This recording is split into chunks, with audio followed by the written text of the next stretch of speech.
Bonjour à toutes et à tous, bienvenue pour les actus de cette semaine. Malgré le week-end prolongé de la Toussaint, on a plein de reportages à vous montrer, voici le sommaire. 60 ans, ça se fête.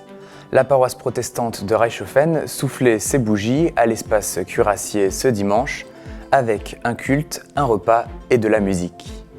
Les jeunes s'entraînent pour la pièce de théâtre Gold Bratstall. Ils seront sur scène très prochainement à la Castine.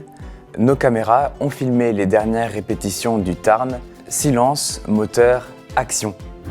Le tour des communes de notre Comcom continue. Cette semaine, direction Utenhofen.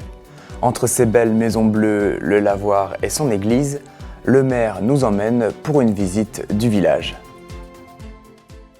Les protestants de Reichshofen se remémorent la création et les évolutions liées à leur culte. Ils fêtent les 60 ans de la paroisse, l'occasion pour nous aussi de se replonger dans le passé. En 2002, TV3V était présent pour le 40e anniversaire de la paroisse protestante de Reichshofen. 20 ans plus tard, dans la même salle, quelques ressemblances. La paroisse fête ses 60 ans. Mais le protestantisme à Reichshofen est bien plus ancien. Il a façonné une partie de l'histoire de la ville.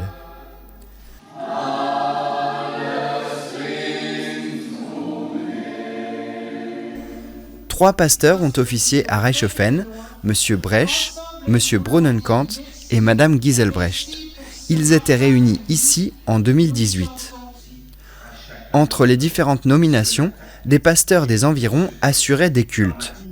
Ce dimanche 30 octobre, le pasteur de Beach Berenthal et le futur pasteur qui effectue son noviciat à Gundershofen participaient à la célébration aux côtés de celle qui a pris ses fonctions en 1992, Monique Giselbrecht. 60 ans, un bel âge pour une paroisse, là encore. Que de souvenirs, que de moments vécus, que de sujets de reconnaissance. Le temps des prières terminé, les paroissiens profitent d'un bon repas animé au son des cors de chasse.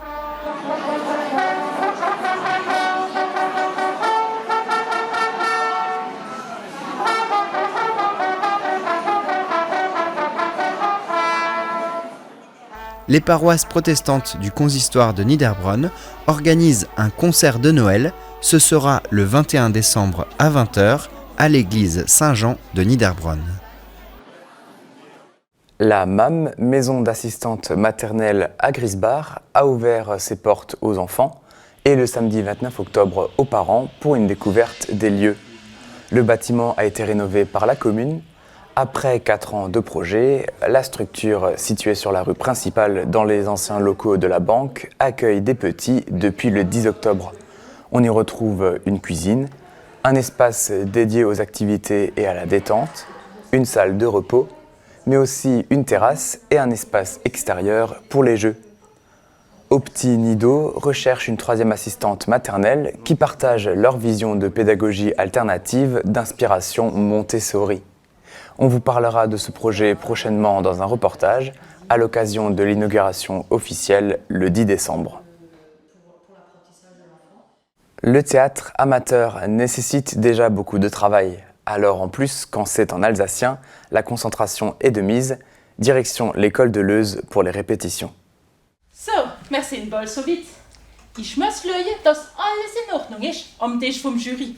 Weil die drei, die sind richtig verschisserisch. Die Jungen vom elsassischen Theater von Reichshofen-Ahrweiler sind voll am Proben. Seit Anfang September üben die eben 10 Jungen jeden Samstagmorgen in der École de l'Ouest von Reichshofen. Sie bereiten das nächste Stegel vor.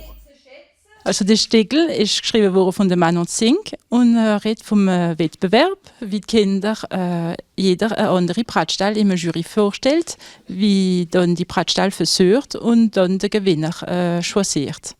Bratstall wie in der chocolat voll ich, la bretzel qui est tombée dans le chocolat.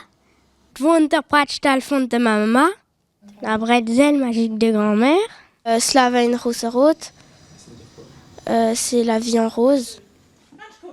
Sie sind an der letzten Vorbereitung vor, sie auf die Bühne gehen. An jeder Probe wird Stegel 2-mal gespielt. Die Jungen kennen mehr oder weniger ihren Text, sie arbeiten an der Inszenierung. Bah, c'est compliqué de retenir le texte et de en même temps retenir les gestes.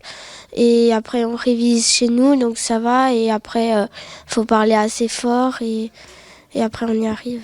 Ich bin nur gekommen, dass ich die Schildkohlpastell zu meiner anderen Gruppe in meine Stube stellen kann. Ja. Salut, was hast du für ein Bratschtal mitgebracht für das Wettbewerb? Ganz traditionell, ich habe das Rezept von meiner Mama benutzt. Donc, dieses Jahr haben wir eben nicht zu viele Kinder. Es sind hauptsächlich unsere Kinder, wie Membres sind schon ein paar Jahre. Wir haben die Chance, dieses Jahr für eine frische Rekrut zu haben. Das ist unsere Ninon, wie zu uns gekommen ist. Dann haben wir den Philipp und den Julien, die auch schon ein paar Jahre bei uns sind. Und wenn frische Kinder zu uns kommen und interessiert wären, für Elsassisch zu reden und Theater zu spielen, sind sie herzlich willkommen. Wir werden froh, noch ein paar mehr Kinder zu haben.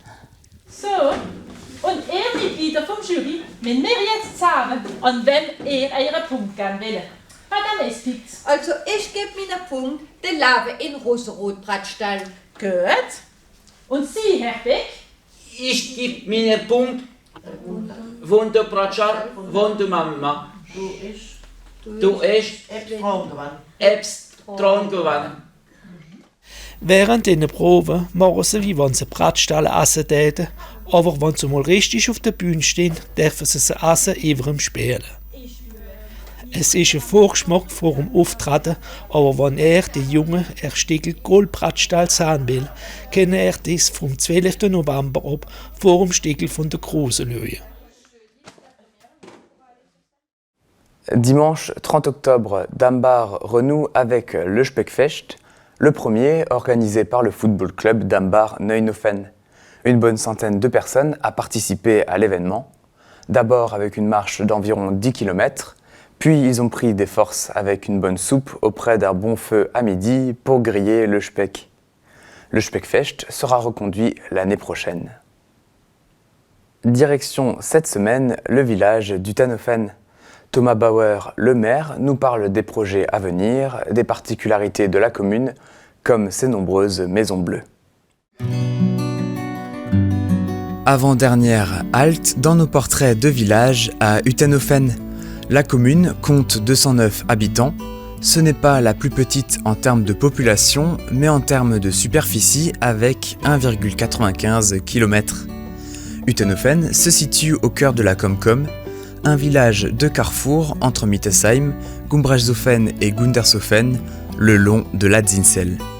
On peut se vanter à Utenhofen aussi d'avoir une nature qui est tout à proximité, donc avec plein de chemins de balade qui sont pour la plupart balisés par le club vosgien. Donc effectivement, quand on parle de carrefour, c'est pas juste un carrefour automobile entre différents territoires. Il y a aussi ce carrefour pédestre avec tous les chemins qu'on peut emprunter pour faire de la randonnée. On peut se promener en forêt. On a la chance d'avoir 2 forêts à Utenhofen. On a aussi en réflexion avec la communauté de communes les itinéraires cyclables qui sont nombreux. Donc les cyclistes sont très nombreux à Utenhofen parce qu'effectivement sur certains axes de notre commune il y a moins de circulation et on en croise régulièrement. Lors des balades, en traversant la commune, vous pourrez admirer les nombreuses maisons bleues et profiter des sites qui font le patrimoine historique d'Utenhofen. Donc les jardins de la Ferme Bleue que tout le monde connaît, donc, qui se trouvent sur la rue principale, qui sont tenus par M. Curat et M. Souillet. On possède un lavoir qui se trouve à la sortie de Gumbrechtshofen avec quelques tuiles spéciales, dont quelques-uns en ont envie. Sans oublier le monument qui fait la fierté des habitants du village, à savoir son église simultanée Saint-Jean-Baptiste. C'est la plus petite d'Alsace. La nef date du XVIe siècle. Le clocher qui est très particulier, qui est un clocher comtois, donc ça c'est la forme en bulbe, mais à pan de bois. C'est aussi quelque chose d'unique dans son genre. Lors du mandat de l'ancien maire Albert Jost, des travaux de restauration ont été réalisés ici, notamment la peinture et le parquet. La messe protestante s'y tient une fois par mois et un office catholique une fois dans l'année, en général le dernier dimanche de juin. Et bon, on a encore une particularité à Utenhofen, on a une horloge mécanique. Donc la seule chose qui est automatisée, c'est effectivement la remontée de poids. C'est un habitant de notre village qui est passionné de belles mécaniques comme celle-ci, qui s'en occupe tout au long de l'année. Bon, c'est un travail à part entière. On possède à Utenhofen encore une cloche qui est inscrite au titre des monuments historiques, uniquement la cloche. Elle date de 1741, donc ça aussi c'est quelque chose qui n'est pas courant, parce que lors de la guerre de 1870, beaucoup des cloches dans les différentes églises ont été fondues pour en faire des munitions.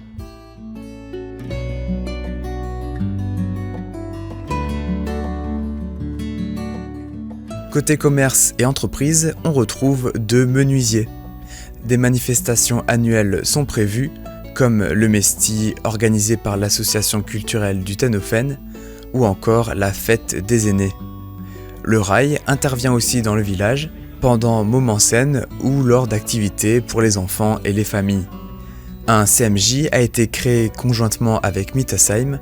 Ensemble, les 2 communes travaillent sur différents projets. Donc là aussi, plein d'idées émergent. Ils travaillent sur des décorations, sur des boîtes à livres.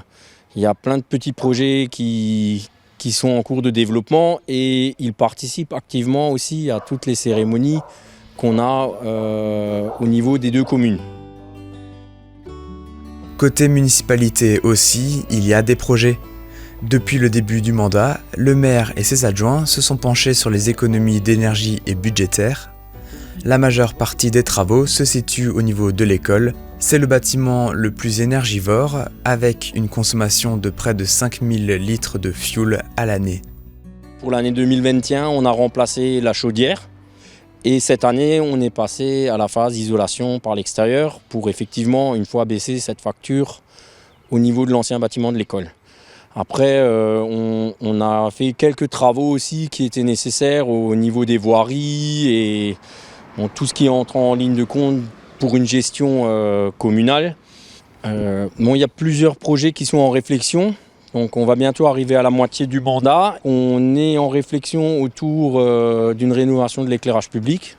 Donc à voir ce qu'on peut faire, remplacer les luminaires complets ou effectivement il y a encore quelques luminaires qui sont en réseau aérien, à voir ce qui est faisable au niveau des finances communales.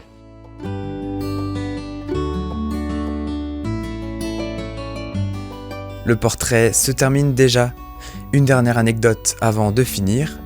Une maison traditionnelle a inspiré un illustrateur alsacien, Henri Lux. Situé à côté de la mairie, le charme des colombages et les formes du bâtiment ont servi de modèle pour une assiette du service bien connu des Alsaciens. C'est tout pour les actus de cette semaine. Tout de suite, on rencontre le metteur en scène Olivier Scheffer qui nous parle de la nouvelle pièce du Tarn, Munsterkaas in Duverschlag. Dans la chronique, nouvel épisode d'un tour en Alsace, on va chez nos collègues de TV7 à Colmar. On se retrouve vendredi prochain pour de nouveaux reportages et d'ici là, comme d'habitude, portez-vous bien.